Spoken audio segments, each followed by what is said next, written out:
నిర్మించడానికి ముందడు ఉంటుందని తెలియజేస్తున్నా. అదేవిధంగా మరి ఏదైతే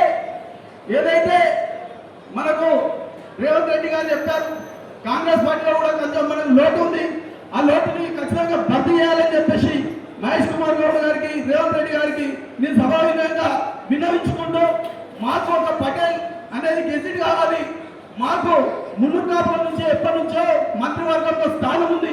మరి ఈసారి మంత్రివర్గంలో మా బిడ్డకు ఆది శ్రీనాథకు ఖచ్చితంగా మంత్రివర్గంలో స్థానం కల్పించాలని చెప్పేసి ఈ సభాముఖంగా రేవంత్ రెడ్డి గారికి డిమాండ్ చేస్తూ ఉన్నా. అలాగే టీసీలో ఏదైతే కామారెడ్డి డిక్లరేషన్ లో రేవంత్ రెడ్డి గారు, మహేష్ కుమార్ గౌడ్ గారు అందరూ చెప్పారు 29,973 నామినేటెడ్ పదవులు ఈ బీసీలకు ఇస్తామని చెప్పారు. మరి ఆ బీసీలలో ఖచ్చితంగా నామినేటెడ్ పదవులలో కాంగ్రెస్ లో కొత్త ఉంది కాబట్టి మా బిడ్డలకు ఖచ్చితంగా నామినేటెడ్ పదవులలో అవకాశం కల్పించాలని, కోకాపేటలో ఉన్న భవనాన్ని నిర్మించాలని చెప్పి కార్పొరేషన్ కి 5,000 కోట్లు ఖచ్చితంగా